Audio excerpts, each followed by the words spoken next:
Data क्या विनीता। होता है, आप क्या हाँ समझते हैं? विनीता। जी दीदी। हाँ शुरू कर दो, रिकॉर्डिंग हो गई है स्टार्ट। हाँ कर सकती हो क्लास अपनी शुरू, ठीक है, ओके चलो। बताइए बेटा, डाटा से आप लोग क्या समझते हैं? आप कह रहे हैं ना कि डाटा सैम्पलिंग, डाटा होता क्या है? मैम जो मटेरियल हम कलेक्ट करते हैं रिसर्च के लिए। मैम आंकड़े इकट्ठा करना। हाँ, जो हम सैंपल या प्रतिदर्श चयनित करते हैं उसको हम सैंपल कहते हैं। जो सैंपल हम कलेक्शन करते हैं और वो जो अंकों में हमारे पास आते हैं, ठीक है, जिनको हम अंकों में लिखते हैं, वो चीज हमारा कहलाता है डाटा। डाटा हमारा, डाटा कलेक्शन जो करते हैं हम लोग, वो एक लिमिटेशन में होता है, ठीक है। आंकड़े जो हैं हम लोग जो एकत्रित करते हैं वो एक लिमिटेशन में होते हैं। जिस हिसाब की आपकी प्रॉब्लम होती है उस हिसाब का हमारा सैंपल होता है और उसी सैंपल के आधार पे हमारे डाटा होता है। अब मान लीजिए आपने कोई प्रॉब्लम, कोई भी इन जनरल प्रॉब्लम ली, और जैसे अभी हम कल फॉर एग्जांपल आपको बता रहे थे कि आपने जो भी एज ग्रुप निर्धारित किया या एज ग्रुप लिमिटेशन जो आपने रखा, उसमें जो है महिला पुरुष दोनों वर्गों को लिया, या नहीं भी आप नहीं लेते हैं तो सिर्फ एक वर्ग को चयनित करते हैं, तो आपका रिजल्ट एंड फाइंडिंग जो है वो सही से नहीं आएंगे। तो हमें दोनों ही वर्गों को लेना पड़ता है जिससे कि हमारी जो रिसर्च की फाइंडिंग्स हैं वो सही से आ जाए। वर्गीकरण जो है, जो हम सैंपल कलेक्शन करते हैं, जो जैसे कि मान लीजिए हमारी जिस प्रकार का भी अध्ययन विषय है, जो शोध समस्या है हमारी, तो अगर हम उसको प्रश्नावली विधि द्वारा करते हैं तो हम प्रश्नावली विधि द्वारा व्यक्तिगत अनुसूची उसकी भरते हैं। व्यक्तिगत अनुसूची भरने के बाद जो हमारे टोटल अमाउंट, मान लीजिए आपने मिनिमम 500 का स्केल रखा डाटा कलेक्शन करने का, तो हम 500 में ये देखते हैं कि हमारे दोनों वर्ग के कितने कितने लोग इसमें उपलब्ध हैं, ठीक है। Yes ma'am. मैम साक्षात्कार में और प्रश्नावली में मैम अंतर क्या रहता है? हाँ, ये क्वेश्चन। प्रश्नावली विधि वो है जो, जैसे आपने क्वेश्चनायर बनाया, आप दूसरे से पूछ रहे हैं, जैसे हम आपसे पूछें कि आपका नाम क्या है, ठीक है, और हम आपसे पूछें आपका व्यवसाय क्या है, आपका जो है मतलब जो आप, हम एक दूसरा जो है, मैं आपसे पूछूं, ये चीज आप प्रश्न के द्वारा ही तो पूछ सकते हैं। तो ये चीज हमारी कहलाती है प्रश्नावली विधि। कौन सी विधि? प्रश्नावली या अनुसूची, ठीक है। जो हम क्वेश्चन तैयार करते हैं किसी भी रिसर्च प्रॉब्लम के लिए, और उसको हम अपने सर्वे एरिया में जाते हैं और वहां पर जा कर के हम क्वेश्चन द्वारा उससे वो चीज, उस समस्या को ज्ञात करने की कोशिश करते हैं, तो वो हमारा कहलाता है प्रश्नावली विधि। क्या कहलाता है? प्रश्नावली विधि। Yes ma'am. समझ में आया? और जी। साक्षात्कार विधि क्या होती है? साक्षात्कार विधि जो होती है वो होती है जो एक व्यक्ति अपने बारे में, अब जैसे आप, इंटरव्यू शब्द तो कॉमन है ना, तो आप जब किसी नौकरी के लिए या किसी चीज के लिए आप सेलेक्ट होते हैं, तो आप वहां पर जाते हैं तो जो अपने बारे में आप विस्तार पूर्वक, आपसे कोई प्रश्न नहीं पूछता है, ठीक है, आपसे कहा जाता है कि अपना इंट्रोडक्शन दीजिए, सिर्फ एक वर्ड कहा जाता है। तो आप अपना व्यक्तिगत परिचय, एकेडमिक परिचय जो आप फ्लोलेस देते चले जाते हैं, अपने बारे में स्वयं बताना, साक्षात्कार विधि कहलाती है। समझ में आ गया डिफरेंस? यस और मैम, ये साक्षात्कार में परिस्थिति, जी और ये परिस्थिति के अनुरूप बदलती है, ठीक है। अब यदि मान लीजिए दो मित्र आपस में मिल रहे हैं, ठीक है, और बहुत दिनों बाद मिल रहे हैं, उसने, एक मित्र ने दूसरे मित्र से पूछा कि आप कहाँ थे, ठीक है, केवल एक छोटा सा क्वेश्चन पुट किया कि आप कहाँ थे। उसने अपना पूरा डिटेल बता डाला, ठीक है, कि हम जो है 10 वर्षों से मैंने पहले ये किया, फिर वो किया, जब फिर वो किया। तो ये जो चीज वो अपने बारे में बताता जा रहा है, हर विषय से रिलेटेड, कि हम वर्ष 1990 में फला जगह थे, मैंने ये नौकरी की, मैं यहाँ रहता था। उसने अपने मित्र को अपने जो 10 वर्षों के टोटल डिटेल थे वो बताए। वो क्या कहलाएगा? साक्षात्कार विधि। समझ में आ गया? जी मैम। साक्षात्कार में क्या अंतर होता है? समझ में आया? नहीं आया तो फिर बताइए। मैम आया मैम, जो है प्रश्नावली में प्रश्न पूछे जाते हैं और साक्षात्कार में स्वयं से बताए जाते हैं। हाँ, आप कहीं इंटरव्यू देने जाते हैं, फॉर एग्जाम्पल कहीं इंटरव्यू देने जाते हैं, आपसे कोई क्वेश्चन पूछता तो है नहीं कि पूछता है? बस यही तो कहते हैं कि आप अपना इंट्रोडक्शन दीजिए, बस एक यस, यही क्वेश्चन। आप अपने बारे में बताइए। तो आप अपना पर्सनल इंट्रोडक्शन देते हैं, प्लस एकेडमिक देते हैं, प्लस जो आपका एक्स्ट्रा करिकुलर से रिलेटेड आपका सब है। आप टोटल अपने बारे में A to Z जो कुछ भी बताते हैं वो क्या कहलाता है? साक्षात्कार विधि। क्या कहलाता है? साक्षात्कार विधि। हाँ, साक्षात्कार विधि भी कई प्रकार की होती है। जैसे आपका हो गया क्लिनिकल इंटरव्यू, ठीक है, आपका जो है क्लिनिकल इंटरव्यू जो है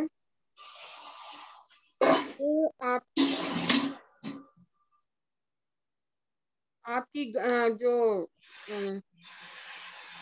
जैसे आपने मान लीजिए कि अपना कोई एग्जामिनेशन कराया, या कोई आपके बारे में कुछ एग्जामिन करना चाहता है, तो वो जो है आपसे, आपके बारे में थोड़ा सा आपसे पूछेगा। और आप जो है, जैसे उसने पूछा, एक और छोटा सा एग्जाम्पल है कि आपको अगर शुगर की बीमारी हुई है, डायबिटीज है आप, तो कब से हैं, ठीक है, तो आपने जो है उसको A to Z सारा डिटेल बता दिया कि मैं जो है सन 1980 से ग्रसित था, मेरे संग ये घटना घटी, मेरे संग वो घटना घटी, मुझे इस तरीके का हुआ, फिर मैंने एग्जामिनेशन कराया, अपना एग्जामिनेशन कराने पे मुझे डायबिटिक बताया गया, मेरी ब्लड शुगर बहुत हाई थी इसलिए मुझे डाइटिक, फिर उसके बाद जो है मेरा क्या डाइट चार्ट बना, मेरे रिस्ट्रिक्शंस डाइट में लगे।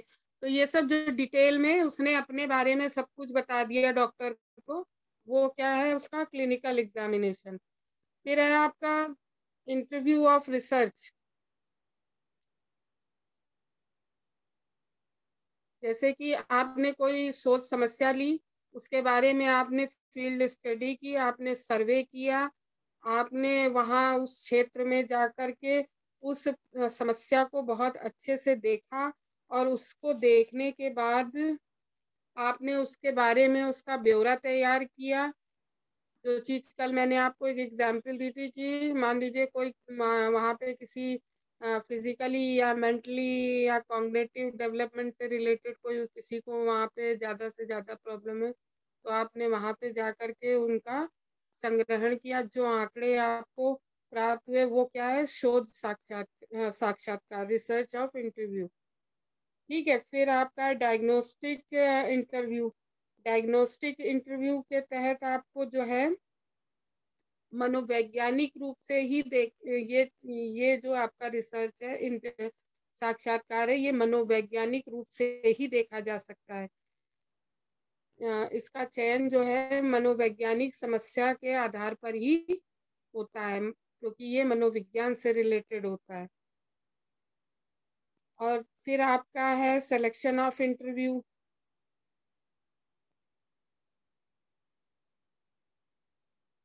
जैसे कि आप किसी जॉब इंटरव्यू के लिए गए, आपसे वहाँ पे आपका साक्षात्कार लिया गया और साक्षात्कार लेने के बाद उन्होंने आपको सेलेक्ट कर लिया, तो ये आपका क्या कहलाएगा? Selection of interview.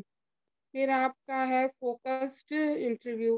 Focused interview में आपका क्या है कि आप जो हाइपोथेसिस बनाते हैं, जो आप परिकल्पना बनाते हैं किसी शोध समस्या को लेकर के, उन शोध समस्याओं को लेकर के जो समस्या केंद्रीकृत होती है, ठीक है, कि हमारी जो मेन प्रॉब्लम क्या है कि हमें एक एरिया में 18 वर्ष के बालक एवं बालिकाओं का मानसिक विकास का अध्ययन करना।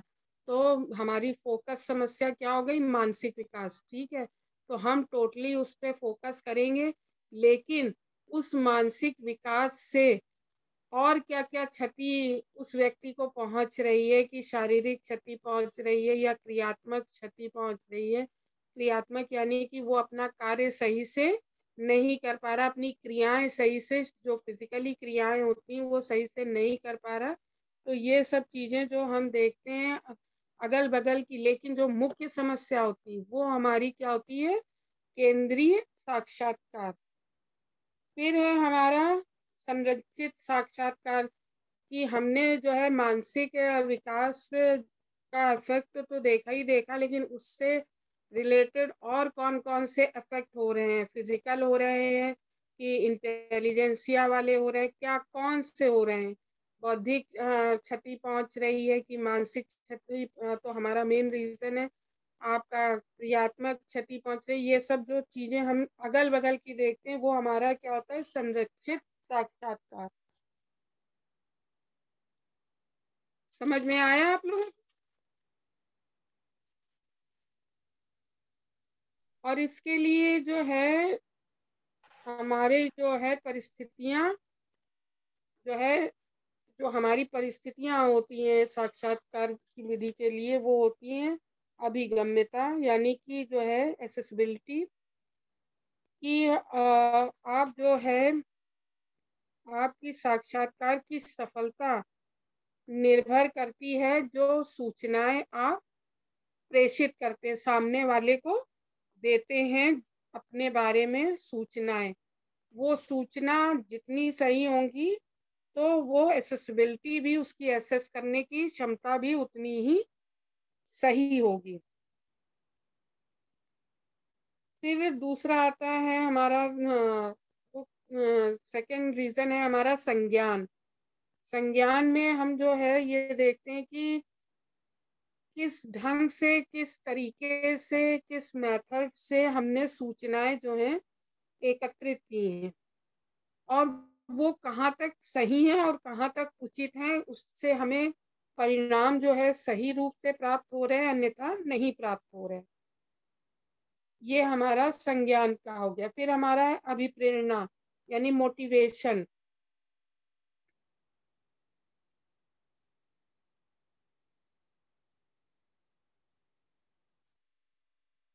साक्षात्कार के प्रारंभ में तो धीरे धीरे जो है आपका जो है अभिप्रेरणा जो है वो धीरे धीरे औपचारिकता में बदल जाती है। ठीक है, और जो साक्षात्कार की जो एग्जैक्ट पोजीशन है, जैसे कि हम आपका साक्षात्कार ले रहे हैं, तो हमें आपके बारे में अगर हम अभिप्रेरणा ठीक से अपनी नहीं बताएंगे, हमारा मतलब एम सही नहीं होगा, साधारण लैंग्वेज में कि हमारा एम यानी कि उद्देश्य सामने बताने वाले को अपने विषय में सही नहीं होगा, तो क्या होगा कि सामने वाला हमारे विषय में सही रूप से एसेसिबिलिटी नहीं कर पाएगा।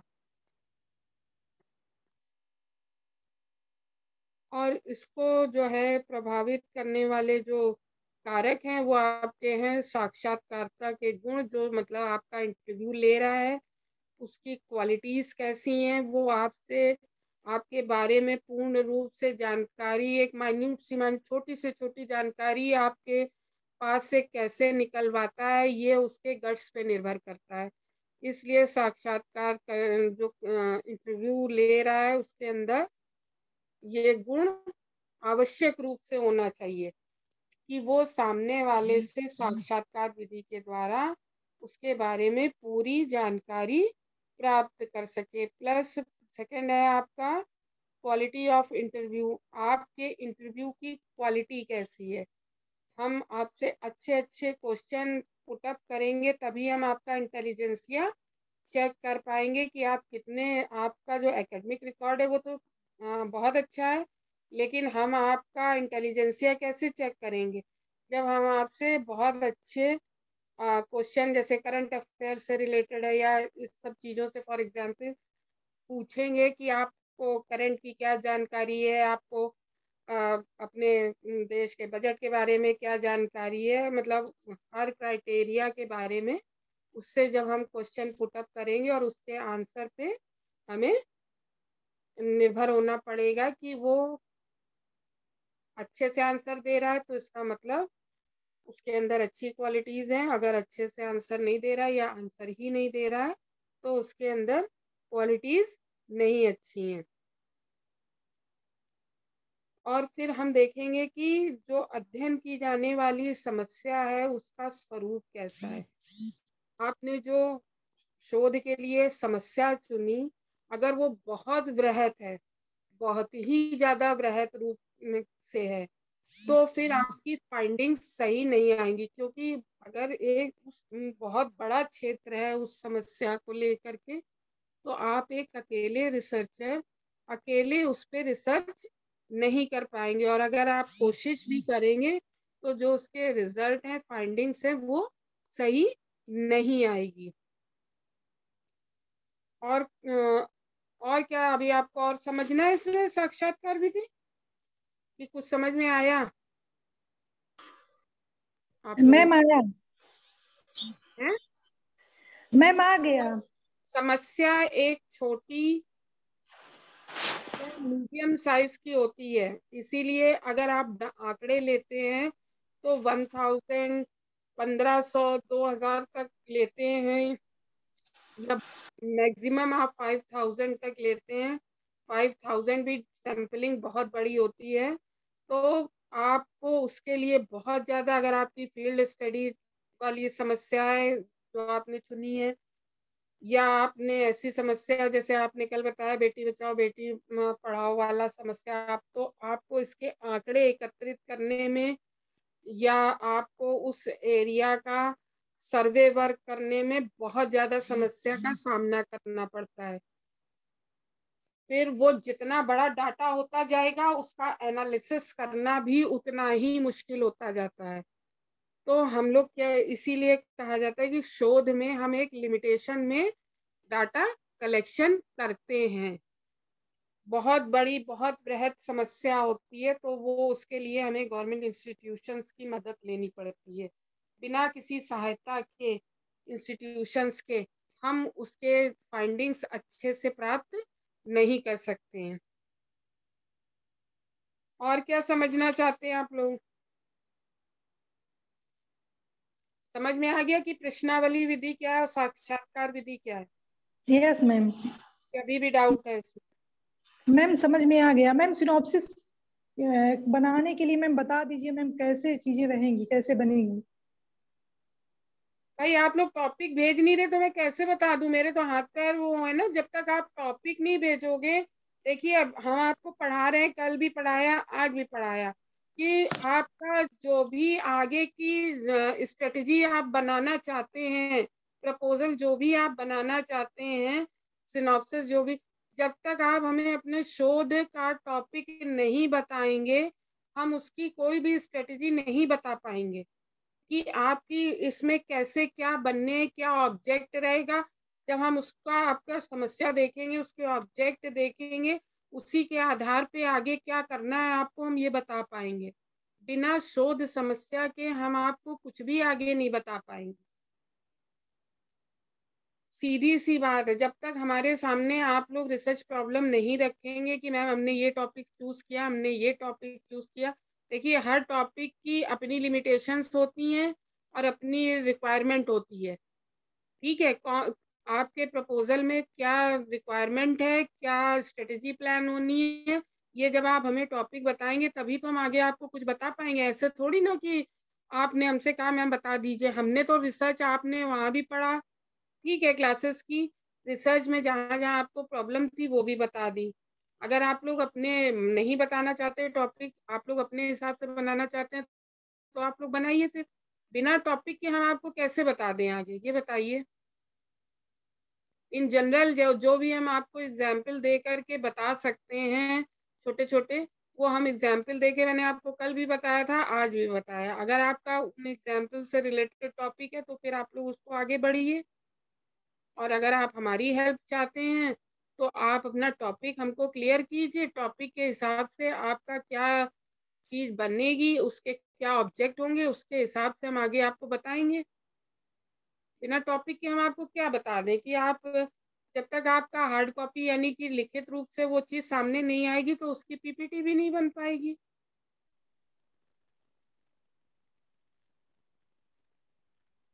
मंडे को हम आपको पीपीटी भी दिखा देंगे और जो हार्ड कॉपी है वो भी दिखा देंगे। मैम हम आपको बताएंगे, आपसे टॉपिक बताएंगे किस टॉपिक पे करना है, उस पे फिर आपको बता देंगे। तो विद्या, हमने आपसे तो लास्ट ईयर भी बनवाया था। तुम्हारा तो प्रपोजल ऑलरेडी तुमको पता ही है कैसे बनता है।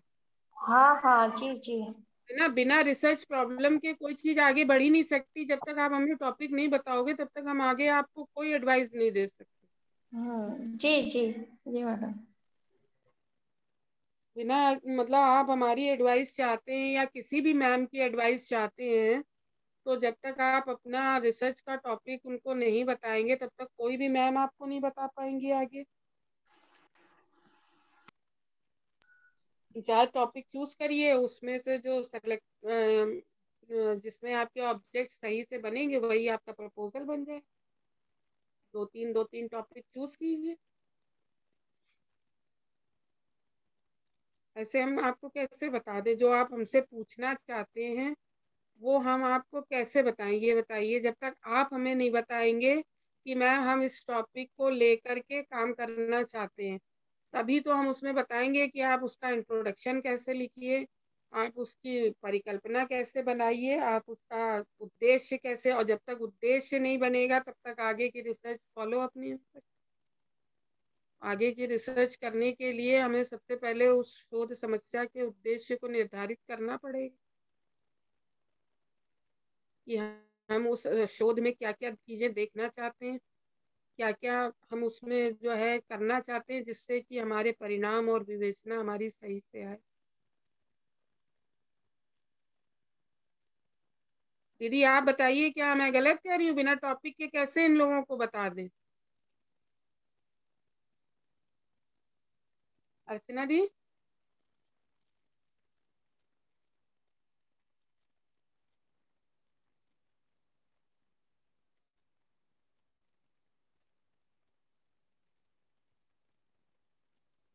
बिना टॉपिक के आप लोग अगर पूछना चाहते हैं तो नहीं हो पाएगा। हाँ मैं अनम्यूट कर रही थी तो वो उधर था। बच्चों टॉपिक बताओ मैम, तभी तो बताएंगी फिर। अगर नहीं भी डिसाइड कर रहा है तो कोई सोच रहे। हेलो नहीं, अगर हेलो नहीं डिसाइड किया है तो वो भी हमें बताएं तो हम भाई इन्हें टॉपिक सजेस्ट कर हाँ देंगे। अगर और क्या नहीं कर पाए हो अगर तो वो मैम से पूछ लो, तो उससे आसपास का एटलीस्ट आइडिया मिल जाएगा ना। तो बिना टॉपिक के तो नहीं बता पाएंगी ना। भाई उसके क्या ऑब्जेक्टिव बनेंगे, क्या उद्देश्य रहेंगे, उद्देश्य के आधार पर ही तो दीदी आगे सब किया जाएगा रिसर्च। ऐसे थोड़ी ना की जाएगी। परिकल्पना और उद्देश्य के आधार पे ही रिसर्च आगे बढ़ती है।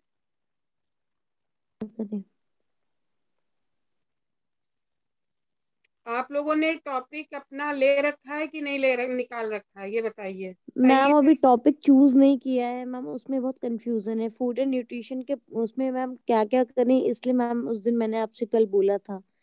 तो नहीं, तो आपने बोला था, तो आपने अपने दिमाग में फूड एंड न्यूट्रिशन पे किस टॉपिक पे आपको शोध का ये प्रपोजल बनाना है, ये चीज तो आपके माइंड में क्लियर होगी ना, कि मैम आप इसी पे तो आहार कंफ्यूजन है। एवं पोषण विज्ञान के किस टॉपिक पे आप अपना ये प्रपोजल बनाना चाहते हैं। तो आप हमको वो चीज तो बताइए कि आपने अपने दिमाग में क्या परिकल्पना सोच रखी है, कि हम क्या चीज करना चाहते हैं। हम ये नहीं कहते कि आप हमको एग्जैक्ट टॉपिक बताइए, आप हमको अपनी सोच बताइए कि आपने ये समस्या का निर्धारण किया है कि हमको ये चीज देखनी है। मैम जो कोविड चल रहा है उसके पैंडेमिक में से रिलेटेड टॉपिक चाहिए था। तो मैम मैंने सोचा था कि वेडनेसडे लाइक थर्सडे को मैं कॉलेज आके आपसे एक बार मिल के सजेस्ट कर लूँ, मतलब डिस्कस करना चाह रही थी। और उसी समय तो भी आप जो अगर संडे को आना चाहते हैं तो आप लोग हमको वो भी चीज क्लियर कीजिए ना। अब हम आपसे जी क्लास में बार बार ये चीज पूछ रहे हैं कि टॉपिक क्लियर कीजिए, आप लोग हमसे कह रहे हैं मैम प्रपोजल बता दीजिए कैसे बनता है। जब तक आप हमें टॉपिक नहीं क्लियर करोगे, उसकी जो है हम उसका हाइपोथेसिस और ऑब्जेक्टिव नहीं देखेंगे, तब तक हम आगे आपको क्या बता दें। आपने जो टॉपिक चूज किया है वो शोध के लिए उचित है कि नहीं है, ये हम पहले देखें। तो जो टॉपिक आपने चूज किया है उसको, वो हमारे शोध के लिए सही है कि नहीं है, ये भी तो देखना है बेटा। जी मैम।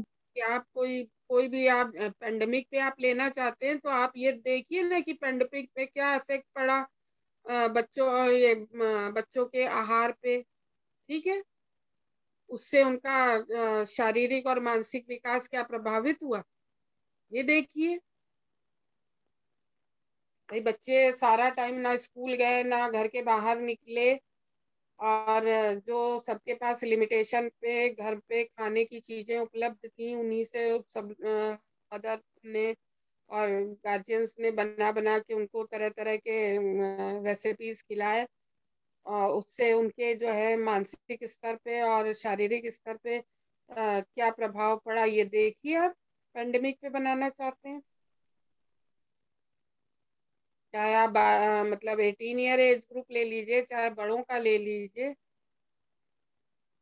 मानसिक और शारीरिक विकास देख लीजिए आप उनका, कि पेंडेमिक का असर किस तरीके से मानसिक तौर पे पड़ा, और जो है आपका शारीरिक तौर पे पड़ा। शारीरिक तौर पे आपका पूरा आहार का पूरा सब आ जाएगा, और मानसिक तौर पे आपका कि घर में बंद रहे, सिवाय टीवी मोबाइल और इन सब के कोई चीज इंटरटेनमेंट की नहीं मिली। ठीक है, बुक रीडिंग भी नहीं कर सकते थे क्योंकि लाइब्रेरीज बंद थी। तो ये सब चीजें आप पेंडेमिक में देख सकते हैं।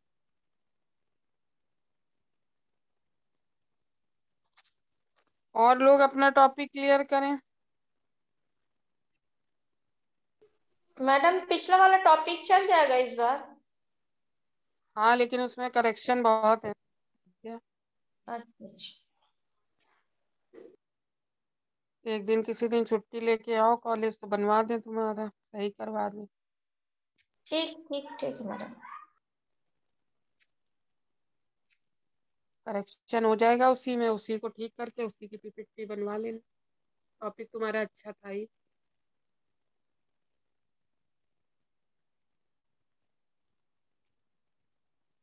और किसी ने और नहीं सोचा है टॉपिक? और किसी ने टॉपिक नहीं चूज किया है?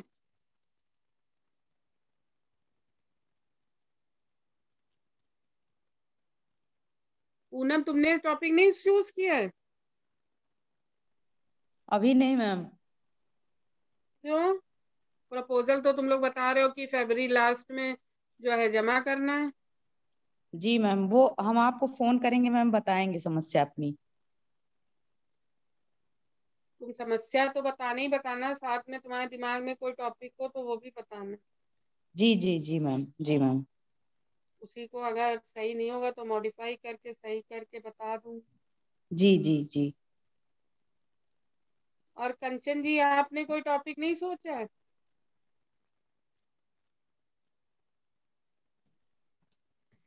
मैम समझ में नहीं आ रहा है कुछ। वो समझ में नहीं आता है। तुम तो पेंडेमिक पे कहते तो तो बता दिया ना कि आहार एवं पोषण विज्ञान का बढ़ते 18 वर्षीय बालक या 16 वर्षीय या 14 वर्षीय बालक एवं बालिकाओं के शारीरिक मैम अगर एक्सटेंशन पे करें, एक्सटेंशन एजुकेशन पे मैम क्या क्या टॉपिक हो सकते हैं? एक्सटेंशन पे तो बहुत से टॉपिक हो सकते हैं। एक्सटेंशन पे क्या, हर हर फील्ड में होम साइंस की बहुत से टॉपिक हो सकते हैं, बहुत सारे टॉपिक हो सकते हैं। और करंट में भी बहुत ऐसी प्रॉब्लम्स चल रही हैं कि आप जो है, सबसे बड़ा तो देखिए कॉज आहार एवं पोषण विज्ञान में यदि आप देखना चाहें तो फर्टिलाइजर का इतना ज्यादा यूज हो रहा है कि यूज से ज्यादा वो मिसयूज हो गया, दुरुपयोग हो गया। उससे जो है विकलांगता आ रही है लोगों में, जहाँ पे बहुत ज्यादा फर्टिलाइजर यूज किया जा रहा है। तो सबसे बड़ी समस्या तो यही सामने दिख रही है। मुझसे संपर्क तो कीजिए तो मैं आपको करंट के इतने टॉपिक बता दूंगी कि आप किसी भी फील्ड में आप ले लीजिए होम साइंस की। बिना शेयर करे, बिना बताए कोई भी चीज आपको मैं आगे से आगे बता थोड़ी ना दूंगी। उसके लिए पहले आपको अपनी चीजें थोड़ी सी शेयर करनी होगी, फिर उसके बाद तो मैं करंट के आपको इतने टॉपिक सजेस्ट कर दूंगी कि आप सोच में पड़ जाएंगे कि कौन सा ले कौन सा ना ले।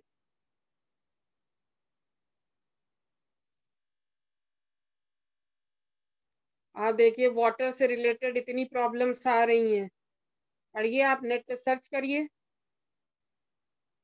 वाटर। आप देखिए कहीं कहीं पे फर्टिलाइजर या गंदगी, या जहाँ पे लेदर इंडस्ट्रीज है वहाँ पे पानी इतना ज्यादा दूषित हो गया है कि लोगों में विकलांगता आ रही है। आप यमुना, सबसे बड़ा उदाहरण तो यमुना नदी देख ही रही है ना आप लोग, क्योंकि आगरा में टेनरी और लेदर फैक्ट्रीज ज्यादा है। इसके कारण तो बहुत से लोग प्रभावित हो रहे हैं। अभी तो मैंने आपको एक रीसेंट टॉपिक बता दिया कि पैंडेमिक के कारण जो है आपका जो है बच्चे बड़े सब घरों में बंद रह रह के 1 साल तो पूरा ही पूरा, फिर बीच बीच में थोड़े दिन खुला, फिर लॉकडाउन, 2 साल तो ये सिचुएशन हो ही गई ना, 2 साल 2.5 साल की तो बंद बंद घरों में रहे, ना बच्चे स्कूल जा पा रहे, ना फिजिकल एक्टिविटीज है उनकी, ना फ्रेंड सर्किल रह गया, ना कुछ रह गया। सब क्या रह गया, सिर्फ लैपटॉप। बस ये गैजेट्स जो है, लैपटॉप, मोबाइल, टीवी, है ना, यही सब चीजें बच्चे चला रहे हैं। तो उनका क्या मानसिक स्तर प्रभावित नहीं हो रहा है? फिजिकल स्तर तो प्रभावित हो ही रहा है, हो रहा है, संग में उनका मेंटल स्तर भी प्रभावित हो रहा है, संग में उनका बौद्धिक विकास भी प्रभावित हो रहा है। जो बच्चे कंटिन्यूअस स्कूल जाते थे और तब 90% 95% मार्क्स लाते थे लर्निंग के आधार पे, वो बच्चे आज ऑनलाइन में सामने बुक रख के कर रहे हैं, तब उनके 95% मार्क्स आ रहे हैं। तो ये सब चीजें इफेक्ट हुई हैं कि नहीं हुई हैं? उनका मोटर डेवलपमेंट इफेक्ट हुआ है, क्रियात्मक विकास, ना वो कहीं खेल फिजिकल एक्टिविटीज रह गई, ना वो बैट बॉल खेल सकते, ना बैडमिंटन, कोई भी गेम्स नहीं खेल सकते वो, ना दौड़ भाग कर सकते हैं। बस क्या है, सारा दिन घर में या तो बेड पे या तो सोफे पे, बस घर ही में जितना थोड़ा बहुत राउंड सर्कल लगा लिया बस उतना हो गया। तो उनका फिजिकल डेवलपमेंट भी प्रभावित हो रहा है, संग में मोटर डेवलपमेंट भी प्रभावित हो रहा है उनका। टॉपिक्स तो बहुत हैं, आप लोग पहले आप लोगों ने क्या सोचा है वो तो बताइए। रिसर्च में और कोई चीज जो आप लोगों को ना समझ में आई हो?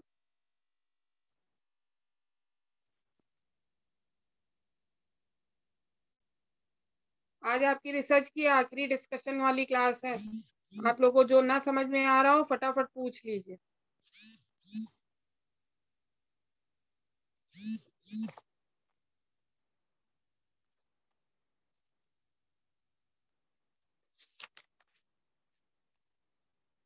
और बताइए भाई, आप लोग को कोई प्रॉब्लम आ रही है रिसर्च में?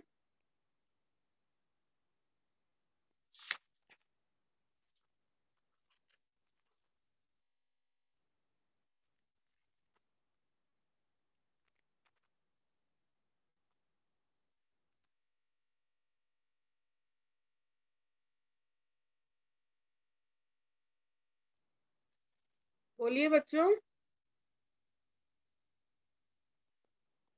कहीं किसी को रिसर्च में कोई प्रॉब्लम?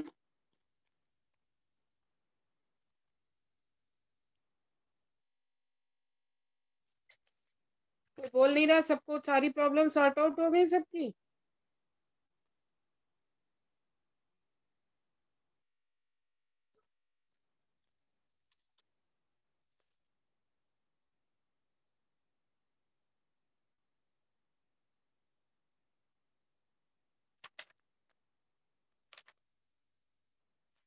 किसी को कोई प्रॉब्लम नहीं है?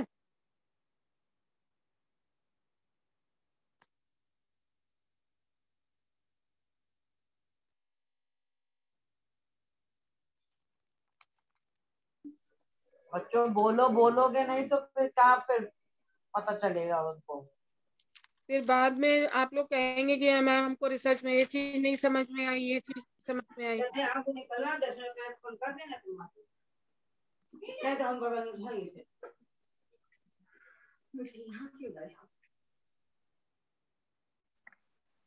हेलो हाँ बेटा बोलिए। मैम, मुझे ये पूछना था, जो कोडिंग टैबुलेशन होती है उसको कैसे करेंगे? टैबुलेटेड एंड कैलकुलेटेड वैल्यू वाला जो करते हैं हम लोग।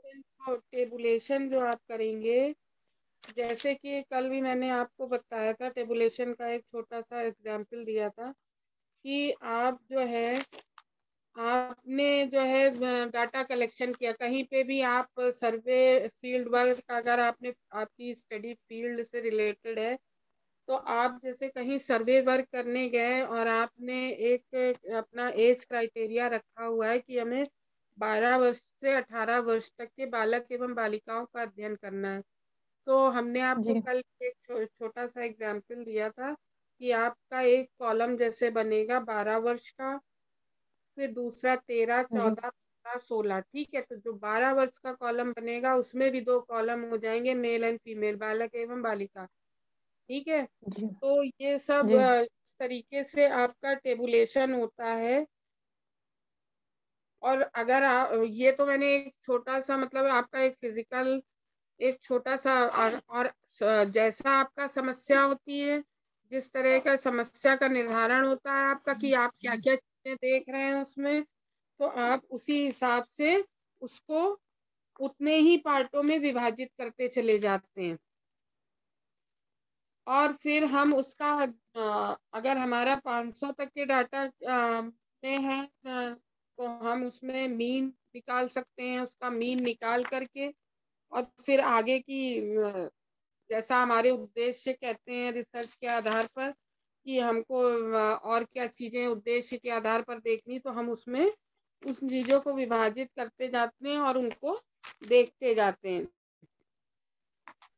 जी वर्गीकरण जो है, ये तो आपका हो गया वर्गीकरण। फिर वर्गीकरण के आधार पर आपने जो आपका अव्यवस्थित डाटा, आपने कोई व्यवस्था तो बनाई नहीं थी, आप तो सीधे सीधे गए वहां पे, आप एक पैड ले गए, पेन ले गए, पेंसिल ले गए, ठीक है, आपने वहां पे व्यक्तिगत अनुसूची। लेकिन अगर आप इंटरव्यू मेथड या क्वेश्चनायर बनाते हैं तो क्वेश्चनायर आप टाइप करवा करके ले जाते हैं और वहां पे आप अच्छा एक जनसमूह एकत्रित करते हैं और वो क्वेश्चनायर जो है आप सब में डिस्ट्रीब्यूट करते हैं।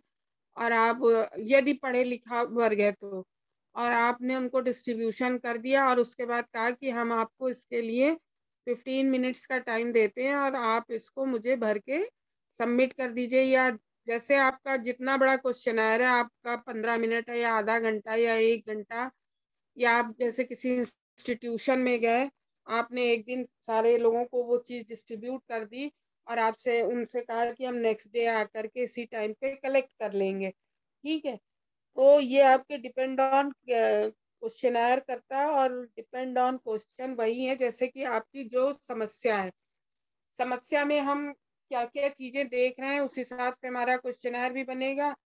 और अगर हमारी फील्ड स्टडी है तो हमारा डाटा कलेक्शन जो है उसको हम उतने पार्ट में डिवाइड करके और उसकी टेबुलेशन करेंगे। ठीक है, और उसमें सबसे पहले तो हम उसका मीन निकालते हैं कि मीन निकालने से क्या होता है कि वो समझ में आ जाता है कि एक हमारे पास एक मीन का डाटा आ जाता, फिर उसके आगे हमको क्या लगाना है, कौन सा टेस्ट लगाना है, जिस हिसाब से हमारा डाटा अगर शॉर्ट है, छोटा है, तो उसमें आगे वैसा लगेगा। जैसे मान लीजिए यदि हमें सहसंबंध देखना है तो हम फिर उसमें सहसंबंध का फॉर्मूला लगाएंगे। यदि हमारा डाटा बड़ा है तो हम उसमें टी वैल्यू देखेंगे, SDQD निकालेंगे उसका। तो ये हमारे डाटा के ऊपर निर्भर करता है, प्लस समस्या पे भी निर्भर करता है कि वो कितने पार्ट में विभक्त हुई है और कितने पार्ट में उसका डाटा हमने जो है डिवाइड किया है। समझ में आया? हम आपको बुक की लैंग्वेज नहीं समझा रहे, हम आपको एक साधारण भाषा में समझा। फिर जो है मैम रिसर्च में हम ऑब्जर्विंग वाला नहीं कर सकते क्या मैम, जैसे ऑब्जर्व करने वाला, किसी को ऑब्जर्व करके रिसर्च का टॉपिक हो। ऑब्जर्व करने से आपकी फाइंडिंग्स क्या आएंगी, रिजल्ट क्या आएगा उसका? ऑब्जर्वेशन एक प्रणाली हो सकती है उसमें। यस मैम, वही चीज। शोध समस्या में एक पार्ट आपका ऑब्जर्वेशन का हो सकता है, लेकिन टोटल रिसर्च आपकी ऑब्जर्वेशन पे हो ऐसा नहीं हो सकता, उसकी फिर फाइंडिंग सही नहीं आएगी। ऑब्जर्वेशन का मतलब है कि जैसे मान लीजिए हम किसी मेंटल असाइलम में गए और वहाँ पे हमने 10 पेशेंट को ऑब्जर्व करना शुरू किया कि इनके अंदर क्या क्या चेंजेस होते रहते हैं प्रतिदिन, प्रति घंटे में, प्रति मिनट में। तो उससे आप क्या रिजल्ट निकालेंगे? कुछ निकलेगा रिजल्ट उसका? है नो मैम, नो मैम। वो तो ये तो हमें मालूम ही है, और सभी को मालूम है कि वो मेंटल लेवल उसका प्रभावित है, इसीलिए वो मेंटल असाइलम में है। ठीक है। नहीं मैम तो मैम, फिर जैसे ये डायबिटीज ऑब्जर्वेशन, से रिलेटेड अगर हम करें उसके बाद ऑब्जर्विंग, उसमें ऑब्जर्व वाली नहीं आएगी क्या मैम theory? नहीं, ऑब्जर्विंग प्रणाली है, लेकिन आप ऑब्जर्वेशन वाली प्रणाली को सही से पढ़िए तो उसमें आप देखेंगे कि वो एक प्रणाली आप उसमें यूज कर सकते हैं। हमने ये नहीं जी कहा, मैम। है ना, निरीक्षण विधि आप इस्तेमाल शोध में कर सकते हैं, लेकिन उसके संग हमें और भी बहुत कुछ देखना होगा। जी मैम। जी उसके संग हमें और भी बहुत से चीजें देखनी होगी जिससे हमारी फाइंडिंग सही से आ जाए। Yes ma'am. मैम उसमें कंपेयरिंग का मीन्स मेन होगा। हाँ, नहीं, आप कंपेयरिंग का नहीं होगा तो आप फिजिकल डाटा देखेंगे जिससे हमारा जो जी है मैम।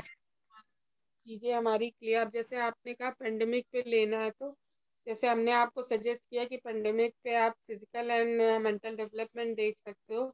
तो मैं फिजिकल डेवलपमेंट में हम आपको ये देख सकते हैं कि हमारे जो है 10 वर्षीय बालक का जो है पीडियाट्रिक मैम में। ग्रोथ के हिसाब से आएगा, लाइक अगर फिजिकली देखें तो। हाँ, और क्या, ग्रोथ के हिसाब से आएगा। जैसे यस मैम। पीडियाट्रिक में बताया है मेडिकल साइंस में कि जो है 10 वर्षीय बालक का जो है हाइट इतनी होनी चाहिए, वेट इतना होना चाहिए, हेड सर्कमफ्रेंसेस इतने होने चाहिए, चेस्ट जी सर्कमफ्रेंसेस इतनी होनी चाहिए।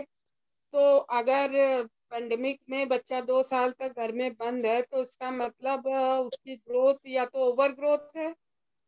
यस और मैम। मेरे ख्याल से मोस्टली बच्चे ओबेसिटी के पेश, मतलब ओबेसिटी सभी बच्चों में पाई गई है पेंडेमिक जी पीरियड में, क्योंकि जी मैम। सिवाय खाने के उन्होंने फिजिकल एक्टिविटीज तो कुछ की नहीं है। जी मैम। फिर हम उनका जो है ये मेजरमेंट चेक कर सकते हैं, और जो हमारे मेडिकल साइंस द्वारा पीडियाट्रिक में जो मेजरमेंट ऑथेंटिक हैं उनसे उनको कंपैरेटिव स्टडी कर सकते हैं, जी है मैम। ना। जी मैम। जो है जो हमारी रिसर्च है उसकी फाइंडिंग सही से आ जाएगी, यस मैम। क्योंकि हमें हमारा बेसिक क्या है, जो मेडिकल साइंस का डाटा है, पीडियाट्रिक का जो आंकड़े हैं, उससे हम जो पेंडेमिक में बच्चों का हमने डाटा कलेक्ट किया है उससे उसकी तुलना कर सकते हैं। जी तो हमें पता चल जाएगा कि अगर उससे ज्यादा और ये सब है तो इसका मतलब कि बच्चे प्रभावित हुए हैं ओबेसिटी से। मोटापा सब बच्चों में आया है क्योंकि फिजिकल एक्टिविटीज हुई नहीं है उनकी, जी मैम। है ना। यस और मैम। बताइए, क्या चीज नहीं समझ में आई? मैम बाकी थर्सडे को आके मैं एक बार आपसे मिल लूंगी तो थोड़ा सा डिस्कशन में बता दीजिएगा मुझे। हाँ ठीक है, आप आके मिल लीजिएगा। और मंडे को मैं ma'am conferencing call, ma'am Thursday को। थर्सडे को आके मिल लीजिएगा। जी मैम। मंडे देखूंगी इवनिंग में मैं आपको जो है प्रपोजल और पीपीटी दिखा, मंडे या ट्यूसडे। जी मैम, जी मैम। मैम क्योंकि वेडनेसडे तक तो वो क्लासेस ही रहती हैं आरएम की, तो हाँ मैं भी बिजी हूँ क्योंकि प्रैक्टिकल चल रहे हैं ना, जी तो मैम। marks वगैरह मुझे भी आज ही मैं फाइनल करके आऊँ, मार्क्स वगैरह अपलोड कराने। जी मैम। तो मे बी पॉसिबल कि इसीलिए मैंने आज नहीं दिखा पाई तुम लोगों को। मंडे को मैं खाली हो जाऊंगी तो मैं मंडे को आप लोगों को दिखा दूंगी। Okay okay. हाँ, और जी बाकी मैम। प्रॉब्लम है रिसर्च,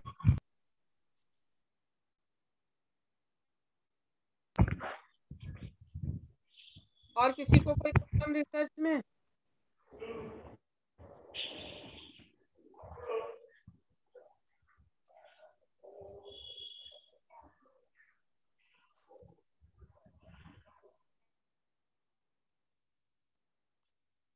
बोलिए आप लोग।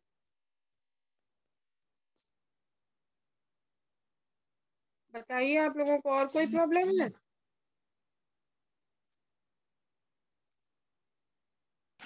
मैम रिसर्च की एक बार बुक का नाम और बता दीजिए एक बार।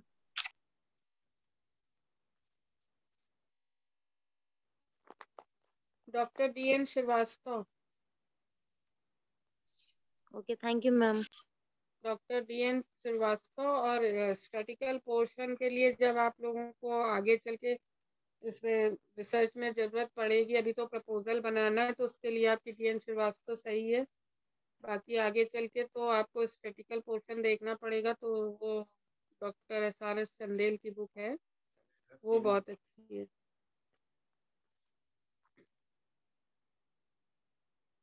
Okay ma'am. और किसी को कोई प्रॉब्लम है तो बताइए भाई।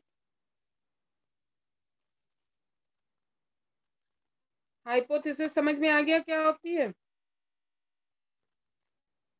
जी मैम। सबको यस मैम। हाइपोथेसिस समझ में आ गया है?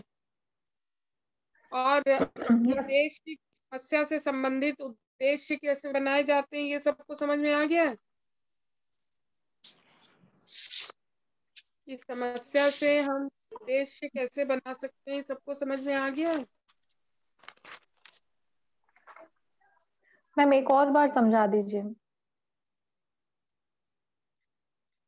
अच्छा, और पहले हम आपसे थोड़ा पूछ लें, फिर उसके बाद जो है आप लोगों को बाकी सब चीजें तो मेरे ख्याल से डिस्कस हो ही गई हैं।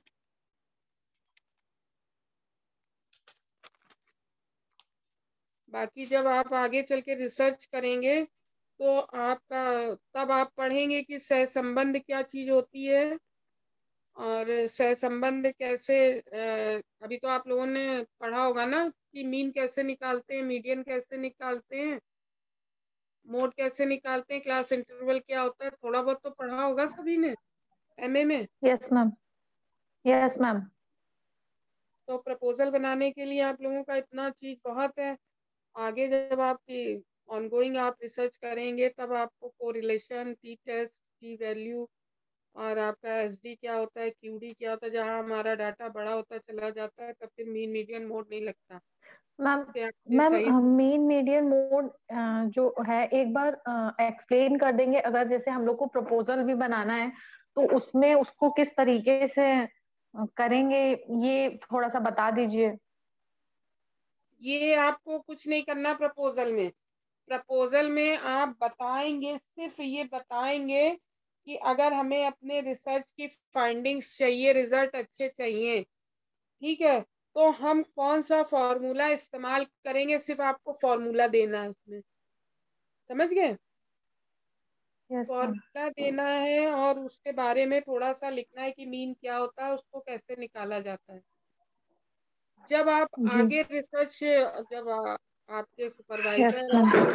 टॉपिक सजेस्ट करेंगे और आप आगे रिसर्च करेंगे, तो जी। वो आपकी शोध समस्या से रिलेटेड जैसे आंकड़े आप एकत्र करेंगे, उन आंकड़ों का आप कैसे वर्गीकरण करते हैं, उन वर्गीकरण के आधार पे का जैसे जैसे डाटा बड़ा होता जाता है तो फिर मीन मीडियन मोड काम नहीं करता, तब क्या लगता है।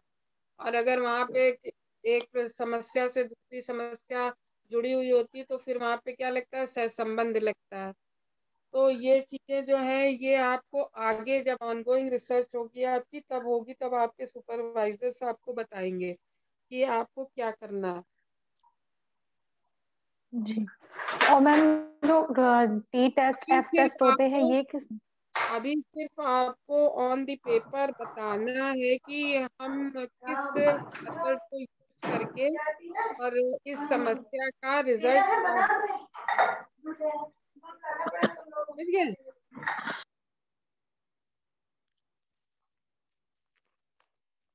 अभी सिर्फ आपको ये बताना है कि हम किस समस्या से इसको कैसे हम इससे जो है अपनी समस्या के रिजल्ट और फाइंडिंग्स आराम से पा सकते हैं।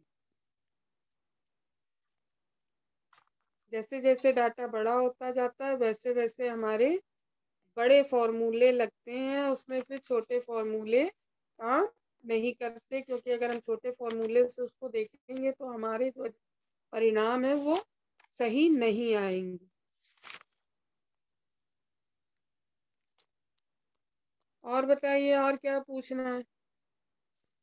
प्रपोजल में आपको सिर्फ उसके बारे में बताना है लिखित तौर पे, बहुत ज़्यादा उसका फॉर्मूला दे देना जो भी आप टेस्ट यूज़ करना चाहते हैं, लेकिन अभी आपको वो चीज़ यूज़ नहीं करनी है कि आपको टेबुलेशन करना, आंकड़ों का वर्गीकरण करना और कुछ करना, ये चीज़ें प्रपोजल में नहीं है। ठीक है।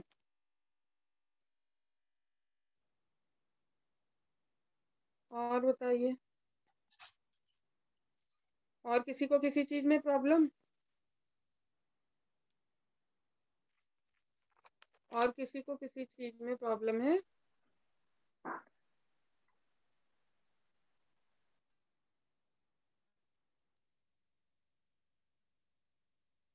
हमने आपसे कहा था कल भी कि आप लोग जो है देख के रखिएगा, जो चीज़ें आपको समझ में नहीं आई हैं तो वो जो है मुझसे डिस्कस कर लीजिए।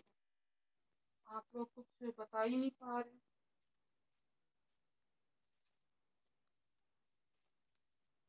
और उधर बीच में जब मैंने उस दिन पूछा था तो आप लोगों ने कहा था कि मैम हम लोगों को बहुत प्रॉब्लम है, अब समझ में नहीं आ रही है रिसर्च।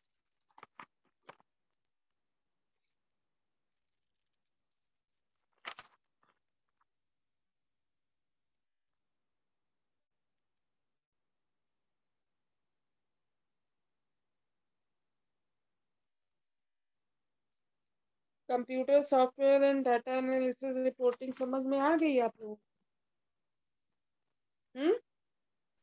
मैम नहीं, वो नहीं समझ में आया है। उसमें मैम कंप्यूटर सॉफ्टवेयर में SPSS वगैरह बताया गया था, बट हम लोग को समझ ही नहीं आया था।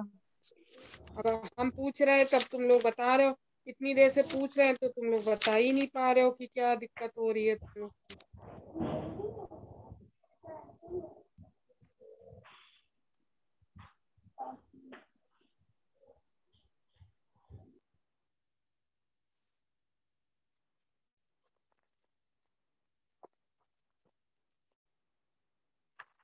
क्या प्रॉब्लम आ रही है बताइए,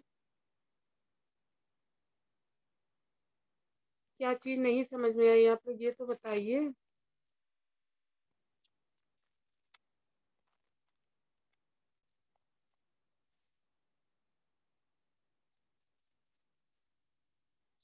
बोलो बेटा, बोलने से काम चलेगा, चुप हो जाते हो तुम लोग तो फिर क्या पढ़ाए हम मैम आगे। मैम कंप्यूटर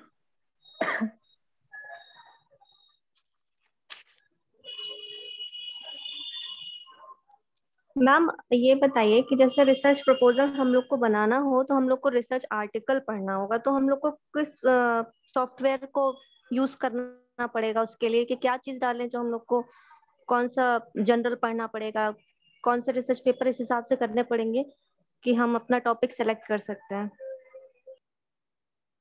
कुछ नहीं करना है सिवाय गूगल सॉफ्टवेयर के।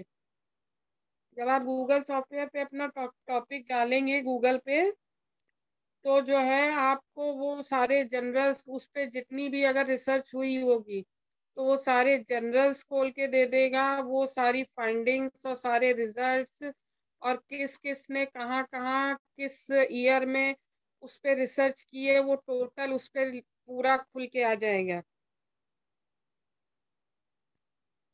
Okay ma'am. मैम पीपीटी बनाने के लिए कौन से सॉफ्टवेयर पे हम लोग को करना पड़ेगा यूज? वो माइक्रोसॉफ्ट वर्ड पे या आपका एडोब रीडर पे बनेगी। अच्छा मैम। हम्म, जो मतलब इजीली सब पे चल जाए तो एडोब रीडर पे बनेगा। अगर आप लोग कोई फिगर विगर बनाएंगे उसमें तो भी एडोब रीडर पे बन जाएगा।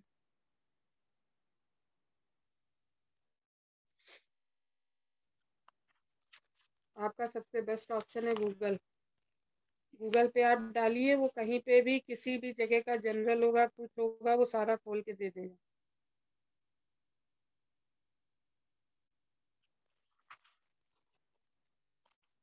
क्या चीज नहीं समझ में आई है आपको?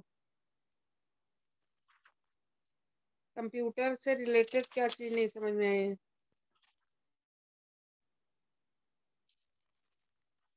Ma'am SPSS। उसमें है।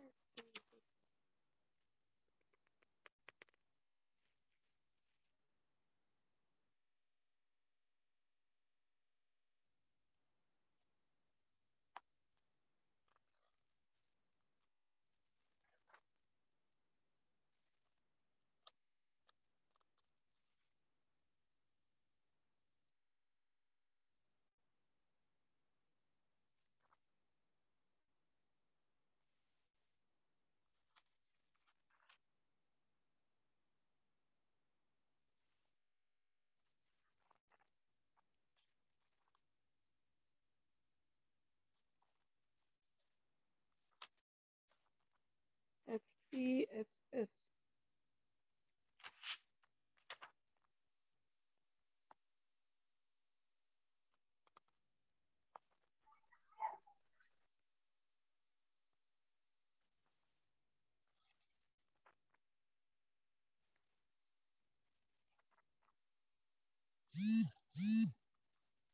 वहाँ पढ़ाया नहीं किया आप लोगों को रिसर्च की उसमें?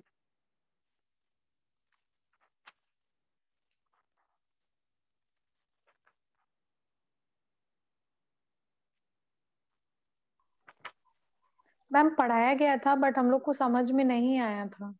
क्या बताया गया उसके बारे में?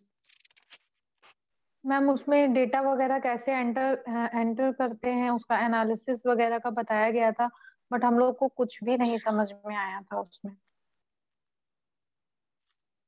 चलो मैं इसकी PDF भेजूंगी। अभी इसमें जो है डायग्रामेटिकल दिया हुआ है, ठीक है। डायग्राम के द्वारा जी। इसमें किया गया है। तो वो डायग्राम मैं आपको अभी इसी ग्रुप पे थोड़ी देर में PDF बना के भेज दूंगी। तो आप लोग डायग्राम डायग्राम से समझिएगा उस चीज को, ठीक ओके है। मैम। तो क्लियर हो जाएगा बिल्कुल। Yes ma'am. ठीक है, तो जैसे जी आपका मैम। जो है सम इम्पोर्टेंट स्टैटिकल कॉन्सेप्ट में सैद्धांतिक समीक्षा में जीव संख्या यानी कि पॉपुलेशन एंड सैंपलिंग, ठीक है, कंप्यूटर के द्वारा की जाने लगी है। फिर आपका जो है हम लोगों ने जब रिसर्च की थी तो सारा सब कुछ हाथ से मैनुअली बनाना पड़ता था, उसकी फाइंडिंग्स भी मैनुअली करनी पड़ती थी। अब तो टोटल आपका सब कंप्यूटर पे एनालाइज्ड हो जाता है डाटा। आप अपना जो है डाटा जो आपने कलेक्शन किया करके आप कुछ कुछ इंस्टीट्यूट हैं ऐसे जहाँ पे आपका ये सारा पोर्शन एनालाइज किया जाता है, आप उनको दे दीजिए, वो उसको व्यवस्थित करके और कंप्यूटर पे डाल के और पूरा तरह से जो है उसको उसके जो है फाइंडिंग्स निकाल करके आपको दे देते हैं। और बाकी जो आपको समझ में नहीं आया है वो जो है वो इसमें अच्छे से डायग्राम मेरी बुक में दिया हुआ है, वो मैं आपको PDF बना करके भेज दूंगी, तो आप लोग देख लीजिएगा, तो आपको बिल्कुल क्लियर हो जाएगा, क्योंकि इसमें यस मैम और diagrammatical. Ma'am. F test ma'am hmm. Ma'am F test और Z टेस्ट मैम कहाँ लगता है मैम, एक बार वो बता दीजिएगा। वही कि अनोवा टेस्ट मैम होता है जो। क्या था, अगर आपका डाटा, ये डिपेंड ऑन डाटा है, ठीक है, जहाँ ओके पे ओके मैम। आप जैसा डाटा आप कलेक्शन करेंगे और उस डाटा को आपने कितने पार्ट में डिवाइड किया है, आपके डाटा के जितने पार्ट होते चले जाएंगे, वैसे वैसे वहां पे बड़ी जैसे एफ टेस्ट है, टी वैल्यू है, ये सब चीजें वहां पे लगने लगेंगी। आपके टेबुलेशन पे डिपेंड करता है। जैसे आपने कोई सैम्पलिंग की, जो डाटा कलेक्शन किया उसको आपने कुछ ही भागों में बांटा है, कुछ ही वर्गों में डिवाइड किया है, फिर कुछ उसके आपने उपवर्ग बनाए हैं, तो आपका छोटा, वहां पे छोटा टेस्ट लगता है, ठीक है। और जैसे जैसे आपने उस डाटा के वर्ग बनाए, वर्ग के कई उपवर्ग बनाए, उसके भी उपवर्ग बनाए, आप जितना अपने डाटा आपने बृहत बृहत होता जाएगा, वैसे वैसे वहां पे उस चीज की मतलब स्टैंडर्ड डिवाइडेशन या आपका क्यूडी, इस तरीके से जो है क्वार्टरली डिवाइडेशन, इस तरीके से टेस्ट लगने शुरू होंगे। वो डिपेंड ऑन डाटा है आपका। जी मैम। मैम मतलब लाइक एक एग्जांपल के फॉर्म में थोड़ा सा इस चक्कर से बताया तो मैंने, जैसे आपने मान लीजिए एक 18 वर्षीय बालक एवं बालिकाओं की मानसिक समस्या पे अध्ययन देखा आपने, ठीक है। हम्म। तो आपने दो वर्गों में डिवाइड किया उसको, कि बालक है बालिका है, ठीक है। फिर आपने यस मैम। उसके वर्ग बनाए कि शारीरिक रूप से जो उसके अंदर डिसेबिलिटी आ रही है, वो आहार के द्वारा आ रही है, ठीक है।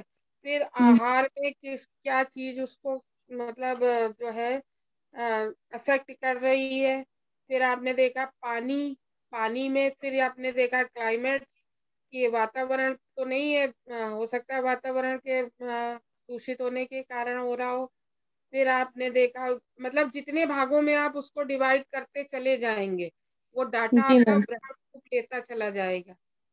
भाई जी कोई एक चीज को अगर आप 10 भागों में बांट देंगे, और यस मैम। 10 चीज को अगर आप जो है 100 भागों में या 1000 भागों में बांट देंगे, तो वहां पे हमको वहां पे देखना पड़ता है कि हम वहां पे कौन सा स्टैटिकल पोर्शन यूज करेंगे, कौन सा मेरा वहां पे रिक्वायर कर रहा है, कि हम वहां पे टी टेस्ट लगाएंगे, कि हम एफ वाला लगाएंगे, क्या लगाएंगे, फ्रीक्वेंसी देखेंगे उसकी। एफ का मीन्स फ्रीक्वेंसी होता है।